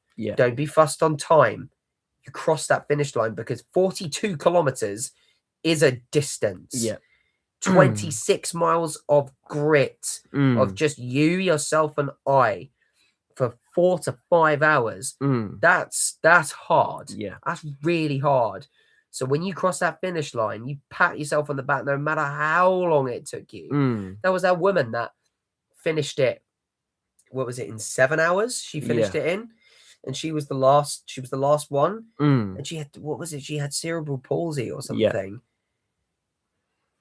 What Yeah, the? force She's a issue. legend. Yeah, In my eyes, she won because she just pushed through. But one example out of 59,000 others that managed to finish that, despite what anyone had told them or said, or what they had preconceived ideas. They just did it. And that's what it's all about, you know? Anyone can. I've said this. It's like, I don't really think running's for me. Like, you don't have to be a good runner. You just got to believe in yourself, you know? Speaking of that, I mean, we're kind of coming towards the end of our live. 45 minutes. Yeah, close to it. I wanted to speak in regards to when you're signing up to a event that you're really nervous about doing. Okay. Like, you've never done an event before. What's your mindset into when you sign up for that? Only because I've had conversations previously in regards to I want to do something, but at the same time I'm nervous about doing something. What would you suggest? Okay, yeah, that's a good question. It's okay. I get why it's hard. And to sort of properly answer that question or explore why I thought it was hard when I did it, like what's prevented me from signing up for this. It felt as though I felt as though I wasn't capable of ever achieving something like that. I didn't think, you know, it wasn't that I wasn't worthy. I just didn't. I genuinely thought, like, I want to do this. It's probably easier if I don't. And it's, you know, I just, you know, I don't think I'll be able to do it. Little old me. Yeah. So how did I get past that mindset, and how did I press the button to apply? I found my reason to fight, to move. And for me personally, it was these guys. Yeah. I found a reason to press it. Not yes, it was the Samaritans, but I also had to dig deep and think, like, okay, let's be logical about this. Most likely, if I apply for something like this, the answer will be no. So what have I got to lose by pressing this button? And if eventually it comes to it and they say yes, I get in, that's when I really assess the situation and just go, right, I'm in. Okay, how long have I got? Can I make this happen? Can I do this? That's when I started speaking to other people. And again, this is the benefit of hindsight here. It became far easier to apply for things like that when I made that leap of faith. It's, you don't know you're going to be able to do this. Hell, I could have fumbled the London Marathon last week. I could have, but I didn't, because I put the work in and I knew people believed in me. And my biggest believer was myself. Yeah. So you've got to think, it was logical at the time. For the London Marathon, I applied for it because I genuinely thought, just like, I want to be able to make a difference, and I want to do this for my own reasons, to grow as a person. Yeah. I'm not doing this for glory. Yeah. I'm not doing this to prove someone wrong. I'm doing this for my personal journey. And if that is part of my journey, then click, you know. And then but the logical part of it was, I knew most likely the answer was going to be no. But then what did I do after that? I was just like, I'm just going to go for the next best thing. Yeah. I went for the Wimbledon half marathon. I signed up for something which wasn't well known. I signed up for something which wasn't quite high on end, and I feel just like I would, not many people are going to be there to support me. Not many people will be there to watch it. It's a little bit more low key. I'm going to test the waters, to see if I like that sort of thing. Hell, if I went into panic mode at Wimbledon, the half marathon, probably would have been a different story, wouldn't it? Yeah. But I'm not saying even then prevent yourself from doing it. Anyone is capable of doing anything. And you're asking someone who is a big believer in you can achieve your dreams, you can achieve the impossible. What you once thought was impossible is possible. You've just got to find that way to drive yourself and believe in yourself. And that comes with taking the leap of faith. Yeah. Before. I don't think it's that different. It's sort of like if you're signing up for that, like you're effectively kind of making you're taking a leap of faith first because you're not capable at the time when you sign up for it. But I think it's during that process you kind of have to switch your mindset and kind of go, well, I've signed up for it now. I have to train for it. I hypothetically trained as if, I was doing the marathon in April. And I said to myself, I'm not getting in. But I had the mentality of training like I was. Like I had to go for it. And then, lo and behold, surprise, I did get in. I was just like, look, my path has been like this because I've fought it. And in a parallel universe where I didn't get in, I probably would have kept running anyway. Yeah. I probably would have gone for another half marathon. I would have done Flea half again. I would have kept on going. And I would probably just kept on trying until it's like, no, you know what? This running thing is really good. Now I really want to do this marathon. Yeah. It doesn't matter if you apply and you don't get it, because you can always try again later in a different way, in a different place, in a different time. My question to you all, before you press that button, if you never press that button, what do you mean? Like, yeah. So how do I phrase this? Like, what would life be like for you if you kept wondering years and years into the future? You kept wondering when you look back, what would have happened if I pressed that button? Or if you could do it. You never knew. Yeah. It's like maybe the opportunity's passed. Like, I can't press that button anymore. Would I have got in? Would I have been able to do it? You don't know until you take that leap and try. That's what I did. Okay. Yeah. And I don't regret it at all. It's far easier for me to say this in hindsight. Yeah. But I mean, also I would preach at the time, just like, do it.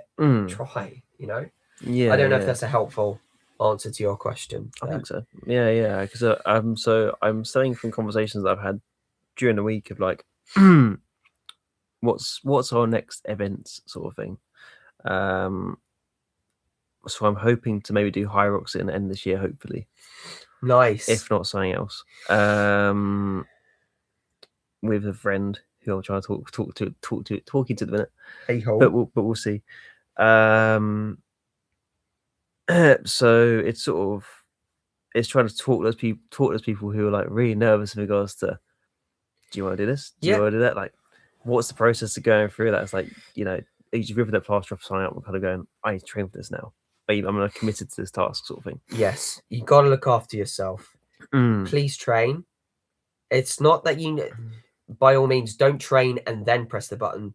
Press the button and then start your training, as if you're going into it, and then your enthusiasm will either build or it will go in a different direction. You don't know until you try these things. And I just, I can't stress enough how important training is, because the last thing you guys need is hurting yourself. Yeah.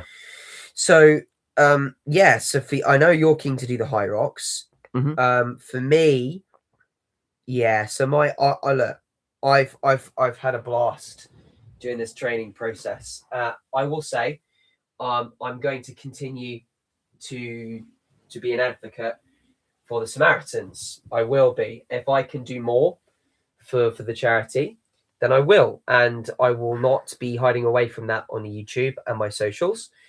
And I'm already thinking of new ways how I can help them. Might do an event together. It would be nice. Yeah, it really would be. If I can do, because I genuinely am thinking in my head, I feel like I've done a lot. I've raised a lot of money, but I can't help but feel like I can do more because I want to do more. Yeah. It doesn't have to be running. I want to be able to raise money for this charity still. I still want to be that person that is an advocate for charities and other charities like it too. Yeah. I want to keep helping. And I've thought about getting back into running still and maybe helping others get into running like me, who isn't, it still feels like trash after 4 months of barely graduating 2K. I'm like, trust me, I was there. When people keep on telling me, I'd like to run with you, but I don't want to be left in the dirt. I'm like, actually, that please, don't ever feel that way. You touched a really good point there, actually, just before, sort of like, yeah, if you run 2K and are afraid to sort of run with somebody, try and quiet that noise if you can. Just because you might be running behind them or whatever, or because I was running behind you. Yeah. But the person who's asked you to go out and run with them will adjust their pace if they want you there. Absolutely. And you know, there will be a time where they might run off in front of you just for a bit, but they tend to come back anyway. But don't talk out to there. Don't talk yourself out the opportunity if it comes up, because running itself is a hard slog. Like it takes a while for your body to adapt to the movements. Yeah. So yeah, don't talk yourself down in regards to like a 1K or 2K or whatever, because you've got to build up those Ks, and over time you can get up to those 40Ks and that sort of stuff. And company means wonders. Company really helps you get through a run. Every time I've had someone run with me, I genuinely take my headphones off. And I just enjoy just being with them and talking. I appreciate talking ain't the easiest thing to do when you start running. I remember Elliot, you were just like, how are you doing, Matt? At the start of it.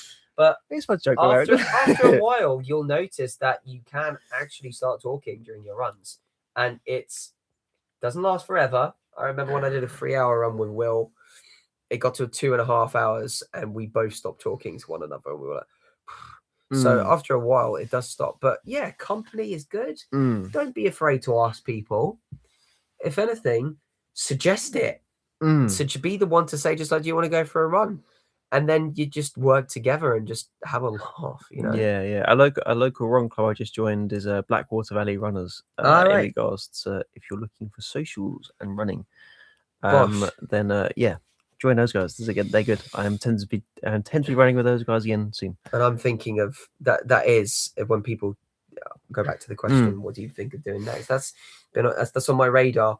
Not necessarily joining a running club, perhaps starting a running movement or something like that.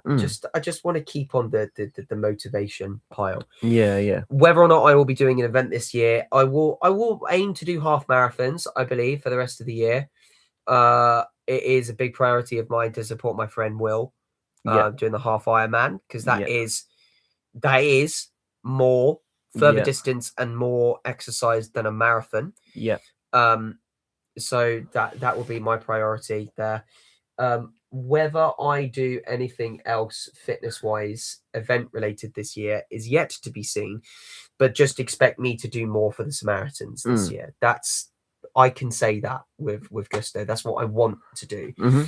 And I will, of course, now that the marathon training has died down, have more time for MJ Media, alongside my new daily routine with my new career. Me time will continue, of course. We've planned that out. We've literally planned phase 2 from the start of the year to the end of the year. So really, that guys, do not worry about me time. That ain't going anywhere. That's fine. Nah, we all good. me time phase 2 is sorted until December 31st, literally. The D&D stuff, Realm of Despheros, has been cooking in the background. You haven't seen it. Obviously, you've got the New Year extravaganza is up and answers a lot of those questions, and they've got timestamps, so you could just jump to the bit that you want to find out a little bit more about.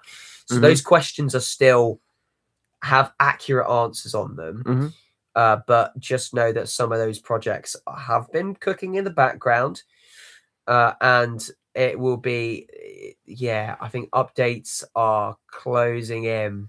Updates are closing in for some of those projects, so stay tuned for them, and I can finally spend some time on that. But yeah, I think with half an hour of our live special left to go, what better way to end it than to actually talk about the day itself? The marathon day. I mean, I'm dying to know how your experience was with the marathon. I know you didn't do it. Yeah. How was it being a spectator, dude? I'm dying to know. It was actually. So I was stressed going up there because London. I hate London. But actually going up there, kind of talking to the guys and people, all that stuff, I was kind of pleasantly surprised, I guess. Like everyone sort of behind all the runners there. I had no issues with people in London at all. You know, I only have issues navigating London, but I had thankfully guys to sort of go, where am I going next? Please help me. But generally it was a great experience going up there, sort of like seeing what they're about, and like speaking of that, having gone up there and seeing the guys run and comparing to where I am now to what they were doing, and they go, it's a possible idea. I'm not going to jump straight into it because I do want to look at my physical side first, but I do want to focus on it more, maybe not this year, next year. Would you say the overall atmosphere was an inspiring atmosphere? Yeah, for sure.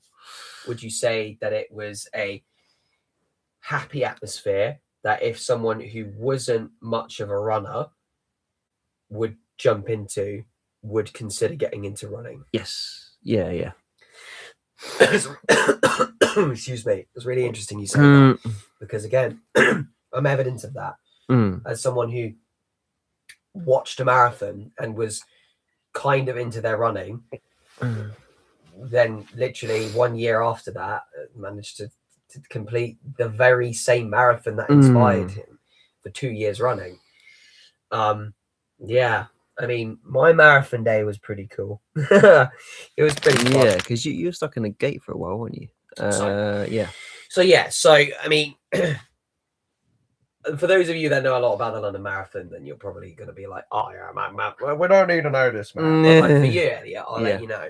So I was very lucky enough to stay near Greenwich, where Greenwich Park is where it was sort of started. They've got like different zones depending on your time and how you got into the marathon. You'd be a different coloured zone.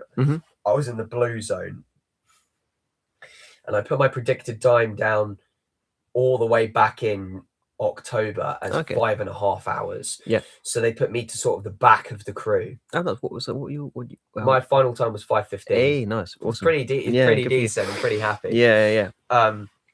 But yeah, so they got this really large bit of the park.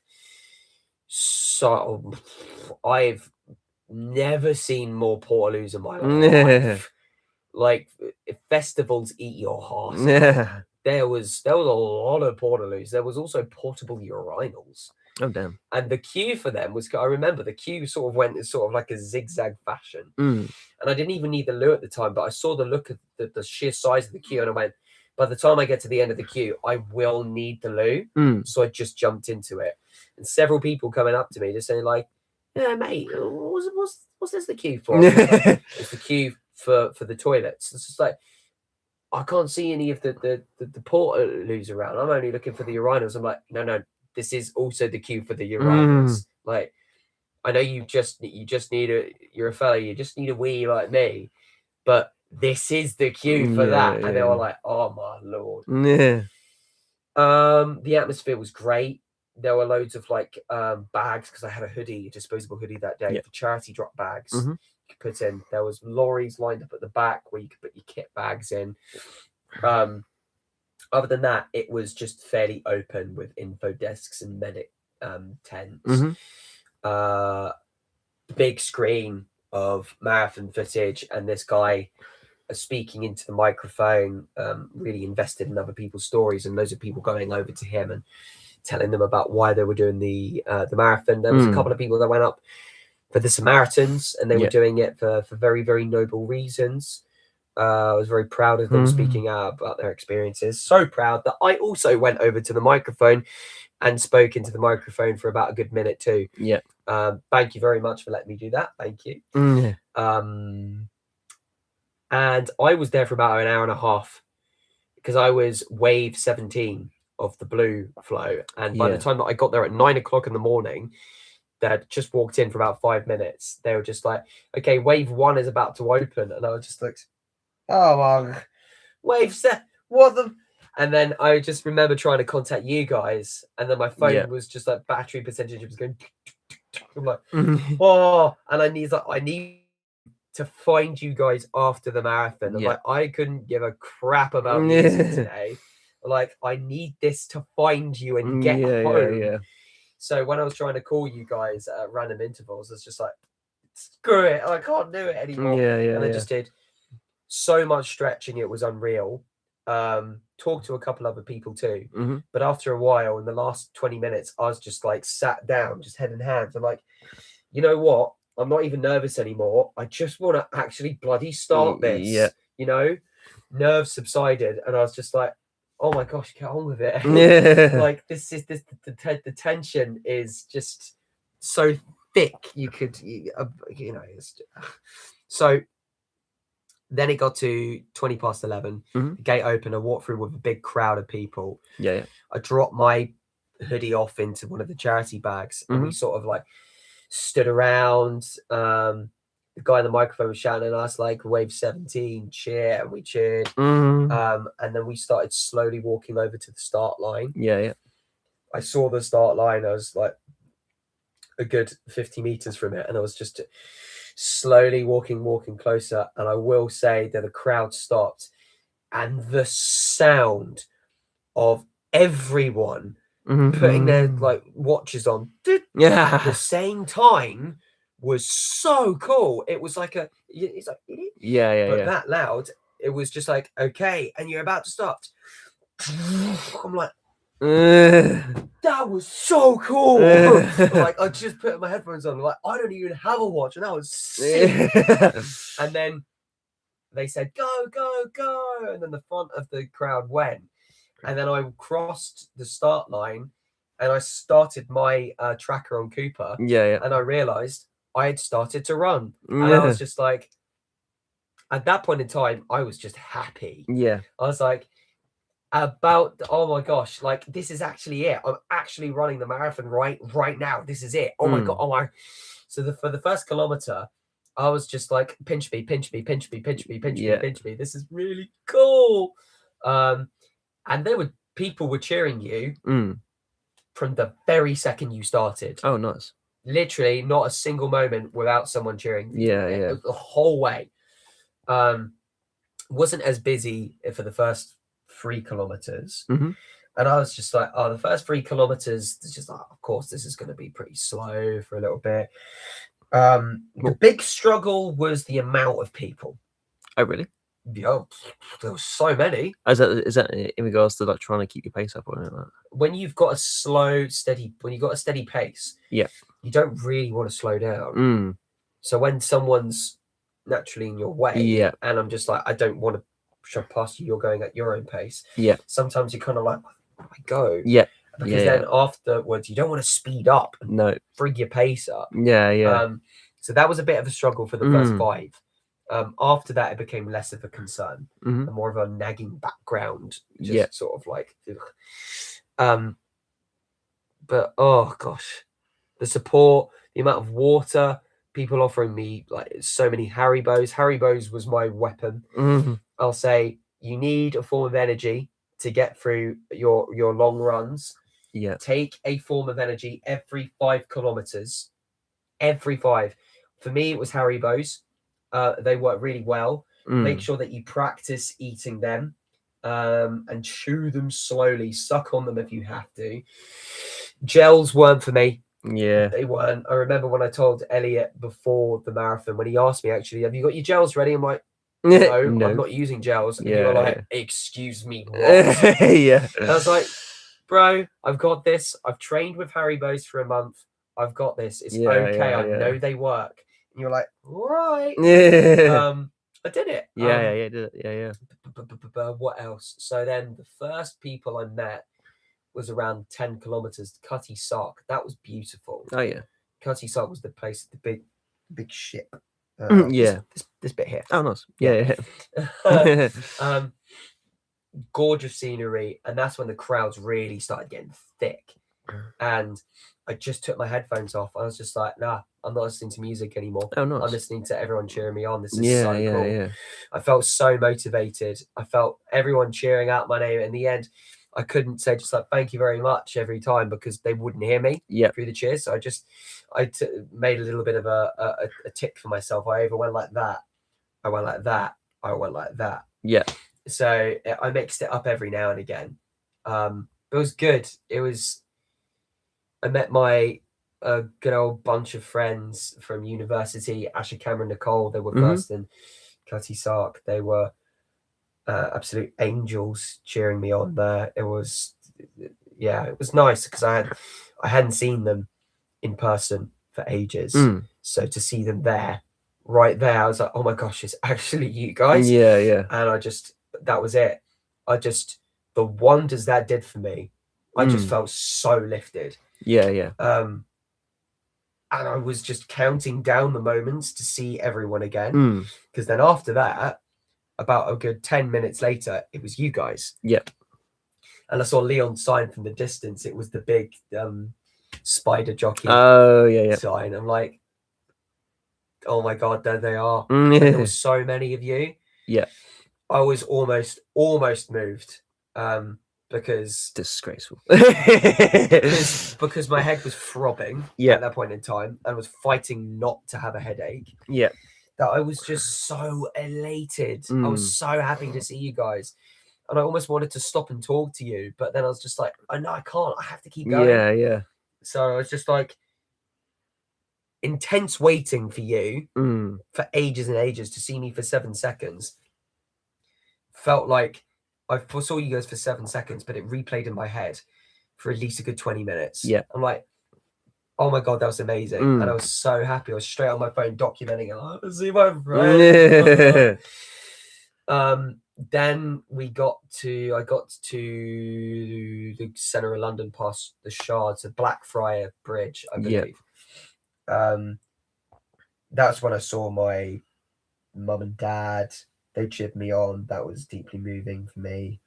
I just reflected that I just looked so back into my past about the person I used to be and the person I am now. And I felt deeply inspired by how far I've come. And I just heard the cheers of everyone. And I knew everyone had come to see me today to run this. And I felt deeply moved and inspired. Like, oh my God, look how far I've come. Yeah. I know I can do this. I'm going to do this, and I'm going to do this with a smile on my face. And I carried on smiling and laughing. Crossing the bridge was easily one of my favorite bits because then I'd seen all of you at that point. Yeah. And I've reached the halfway point, and I was just like, I started cheering. I'm like, I'm halfway. I did it. I'm halfway. And I'm not that tired yet. And then I became tired. Yeah. What was your hardest slog? Oh, yeah. Okay. The hardest bit was easily 29 to 34. Oh, okay. Yeah. So I don't know what mile that would be. Sorry. I can't convert that in my head. But do the maths. Let Google do the maths for you. 29 kilometers to 34 was tough because at the halfway point, I was in London and I knew crossing the bridge, I knew Big Ben and the London Eye was to my left somewhere. Yeah.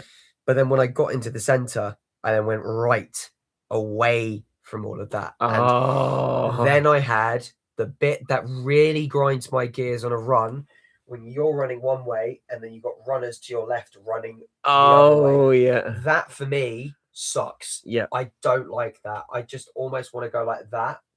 Yeah. And I'm so happy for them, don't get me wrong, but it's just like, I know you guys I've just walked, have done a just U-turn. run so far. Yeah. I'm like, I don't want to know how far you've run. Yeah.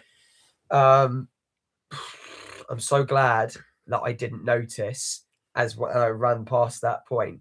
I was so glad I didn't notice that, what was it, 37-kilometer sign next to me. Oh, At that no. point in time, I'd only just done 21. Yeah. So if I saw that when they ran past 37, I would have been like, oh my gosh, where am I going? Where are they taking me? So I honestly, after that bit, I got to the Isle of Dogs, which is, so you got Cutty Sark is just here, Mhm. and then you cross a bridge. Mhm. Isle of Dogs is here, Yeah, yeah. and Cutty Sark was 10 kilometers, so I've run like all the way here, Yeah.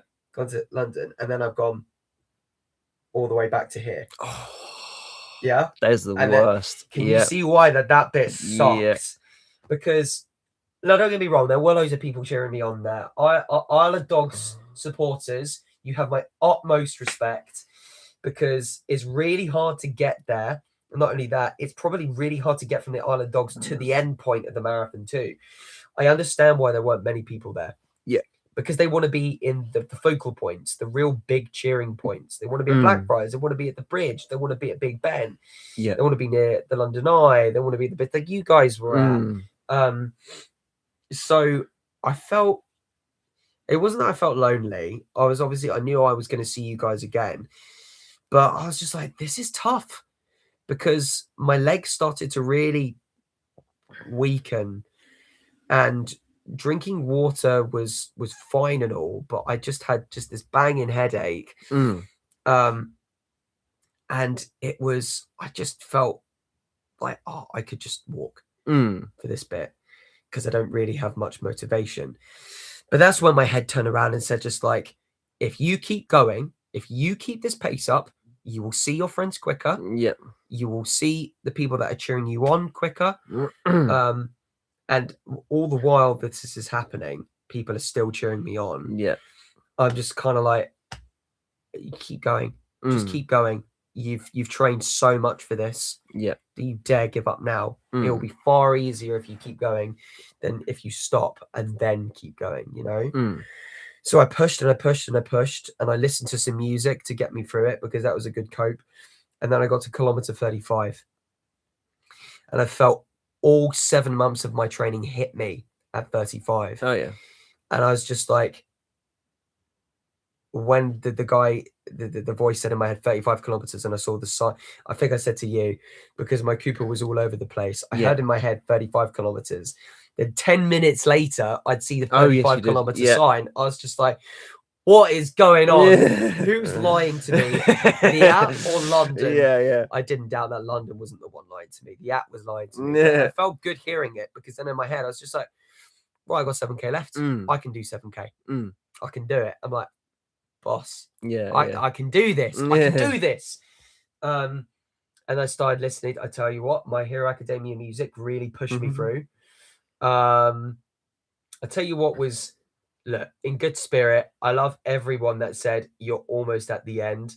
Respectfully, respectfully, in the politest way, keep that to yourself. That was when I had 3 kilometers left, and people were saying just like, you're nearly there. I'm like, no, I'm not. I'm really not almost there. I have 25 minutes left. I'm already at my wit's end. Could you just cheer me on instead? Yeah. And I didn't want to, because I didn't want to be ungrateful. Don't get me wrong, I loved hearing it, but yeah, I was just kind of like, at that point in time, I was just like, oh my god, please. I'm not, you say I'm almost there. I'm really not. This is not the false hope I need. No, it's false peak. It is just false peak. And what was it? Then kilometer 37, I just got back to my running pace. Nailed in. I ate a bunch of crisps. The crisps really helped. Yeah. Like the salt intake boosted me right back up. Looking towards the ground and just like focusing there. I was just like, come on, come on, come on. Hearing the cheers around me, I was like, come on, let's go. I'm so close to the end, 7K. I really went back into my training zone, pulled out my phone, vlogged myself, like, come on. All of these things that I built up for the longest time came into that for that final moment. And then all of the people that have donated to the Samaritans, they flooded through in my head their words of support saying, you can do it. I'm like, I'm doing this for you guys because I said I would and I know I can. All of you guys cheering me on. It literally proper, like, I would say proper like anime moment. Yeah. Everything flushing through my head at once. And my whole body was just like, let's go, come on. And then it got even better when you guys appeared again. Yeah. It was you guys, I think it was you guys first. Then it was Ashley, Cole and Cameron second, and then my mum and dad third. And I almost missed my mum and dad because I was looking at the ground and I knew you guys were going to be to the left or the right. So I was looking to the left, to the right. I missed Leo Ethan on the bridge above because I wasn't looking up. But I almost missed my mum and dad when I was just focused moving forward. And I literally just looked to the left at the last minute, sprinted across to them and went, hello. And they were like, oh my God. Ah! When people say that when you run the London Marathon, you've never, ever, you've seen Big Ben before, but you've never seen Big Ben more in a more relieved state. Yeah. They're telling the truth. Yeah. When I see Big Ben, I know what is close to Big Ben, which is Buckingham Palace. Yeah. And I know Buckingham Palace is the end point. So when I saw Big Ben, I was like, you big where have you been? Yeah. I'm like, I've been worried sick. I almost was sick. No, I wasn't almost sick. Another good thing, whilst I was running up to Big Ben, where I've got that in my mind, you got your milestones. Cheering other people on and talking to them throughout the marathon was a big help too. Meeting the Samaritans, the actual volunteers on the run, them pointing me out and cheering me on, knowing who I was too. I'm like, guys, it's so good to see you. And other people representing Team Samaritans, other people representing so many other charities. I'm running past them, going like, come on, guys, you can do this. And they likewise said the same to me. Yeah. That was another YouTuber I bumped into. His name is Dorco. He's a Five Nights at Freddy's YouTube content creator. And he plays streamer. I believe he's streaming games.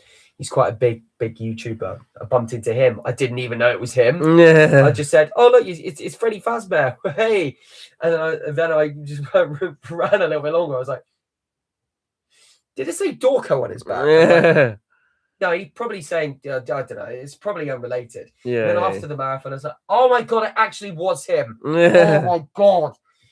So I was gutted that I didn't say, just like, "Hey yo, can you subscribe?" Yeah. But then it got to the end. It got past Big Ben. The cheers were the loudest they ever were. The 41 kilometer to 42 kilometer stretch was easily, it wasn't the toughest bit, but it felt the longest. Oh yeah. The end of the road, you saw the fountain. It just lasted forever. Richie, LJ and Lizzie. LJ and Lizzie, also part of the Realm of Despheros and the Lost Omens crew, were there cheering me on. Got a cheeky high five from them. That was fantastic. That was just what I needed for the last little bit. And I literally was almost there. And then someone shouted out, 2 minutes left. That's when I believed them. I was just like, oh my gosh, I'm almost there.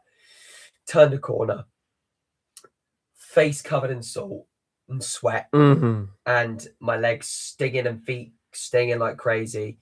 My lungs weren't stitching up. I didn't have succumb any injuries. And I crossed the finish line, and I almost didn't think I crossed the finish line. Oh, wow. Because I was just so focused that when I did, I noticed everyone around me had stopped and then started walking. literally 10 meters in front of me, there were people handing out medals, and I was just like, and there's a video on my Instagram if you ever wanted to tune into that, because I can't upload it here because it's got copyrighted music in it. Because I made it through TikTok. But it just shows the moment where I realized I did it. And it wasn't like floods of tears, it was just winded with emotion. Yeah. It's the best way I can say it. Like the tears came. I was definitely teary-eyed, but I was just more like shocked. I put all 7 months of training, all this time, this whole journey of getting to here, to this single moment, all of it's paid off. I know I can do it. And just because it's the end of the marathon, just because it's the end of this training journey, doesn't mean it's the end. You know, I will walk past this, and my future is a brighter one where I know I can achieve these fantastic, great things that I never thought possible. Yeah. So who knows what's next? But I'm so excited to find out, because I know I'm going to give it my all. Because you can. You can. Yes, you can. And then I met you guys, and I almost collapsed. Just like, at that point in time, the adrenaline wore off, and I was just like, oh, yeah. I'm done. Don't make me stand. Yeah. Elliot, you were a Chad. You stayed with me right until the very end. Yeah. I mean, you all did. Everyone who came to watch me on the day of the marathon, I love you all so very much. Thank you so much. Always grateful for you in my life, and for everyone that has donated. I'm so grateful for all and every single one of you. Thank you. Thank you. And the fundraiser will continue for as long as I can possibly make it go. But yes, that was my day. That was my marathon. I'm so excited to do the next one. Yes, I will be doing another marathon. When that marathon is, most likely won't be this year. Most likely won't be this year. Or most likely will be next year. If I could do London Marathon again, I definitely would. Yeah. Probably won't be London Marathon. Maybe it might be another marathon at some point. But I've been bitten by the bug now. I'm running still. I'm looking forward to doing other forms of exercise that I wasn't able to do whilst I was pardon me, doing my marathon training. But yeah. I think it's almost time to end the stream. Yep. We got a couple of minutes left to go. Oh dear, but that was good. We had a good time. I mean, we would keep going. We would keep going for another hour. But as we discovered last live stream, we can't do another hour. it's like a marathon. Yeah. It's just like that last bit where you're just like, I know I got to keep going, but I just don't have the energy. Yeah. But I mean, we spoke a lot today about our running journeys and the full thing leading up to the marathon itself. And the good question about what next. There's always a what next. It's not an anticlimax. It's, I've done this. I'm gonna keep going now. And you don't have to raise the bar every time. No, you've just got to keep doing and loving and achieving and being your best self. But yeah, that's it. Yeah. Any final remarks, Elliot? No, I kind of wanted to leave everyone with something to mull over. Only because it's been important, I think, through me and yours journey, doing these sort of things a minute, and it's copying. Someone said, in the words of Iron Man, someone famous said it first. I believe in it. I'm now saying it, and that is, don't speak badly of the warrior on the outside, as the warrior inside hears you. Yeah. You are the one that lives with yourself, always, forever, for your whole life. Learn to love yourself the way that others love you, because you are deeply cared about and loved about. And there is always someone to talk to. There's always someone to reach out to. And some of them are these guys here. This is what they do. And this is why I raise money for them, so that there are more volunteers that can listen and hear and talk. You know,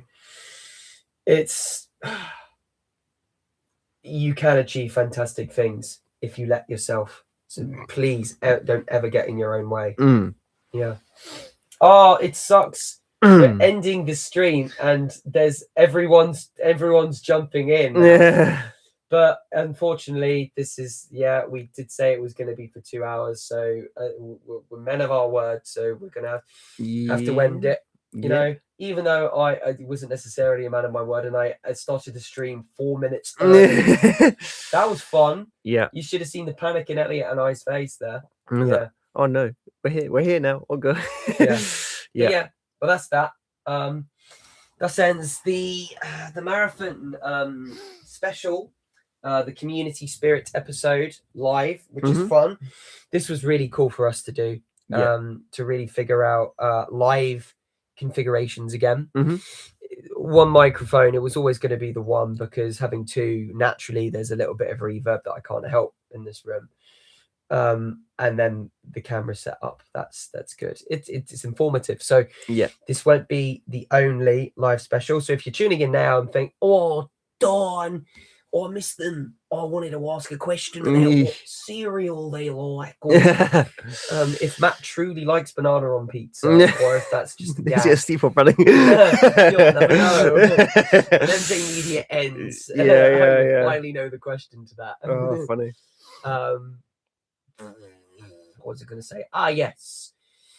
Because we normally end Me Time episodes with what to expect next. We did technically say that last episode, but this, I said, not this time next week, because today is Sunday. Next Saturday, back at the usual time, 7 o'clock on YouTube and Spotify. The new theme starts, and that is for all of you avid viewers. Why not? You can listen to the official title. It's Artificial World. So that's going to be jumping into the realm of AI. We filmed a couple of episodes already. That's good to go. And we will get more of them filmed out and released to you the rest of the month. And for those of you that haven't listened to this and are watching this back now, thank you very much. But for those of you that are fans of Me Time and won't be watching this until the very end, don't worry, I will be making a post about this, so you know for sure what Artificial World is and when it is arriving. But yes, we're back to our usual schedule. Fret not. This is hopefully going to be the only Sunday special that we do. It was different because it was a bank holiday and I was busy yesterday, but we made it work. But we're tired now. We're gonna rest. You've got a lot to do. This is the only the beginning, my friend. And I'm probably gonna rest now. And we will see you again very, very soon for more Me Time, more community spirit, more everything. See you soon and have a good week, and we'll see you Saturday. Yes, have a good week. Look after yourselves. We'll see you Saturday. And remember, there's always time for Me Time. See you soon. Take it easy, guys. Bye-bye. Bye-bye. Oh, God. Well, that was fun. I haven't ended the stream yet. No.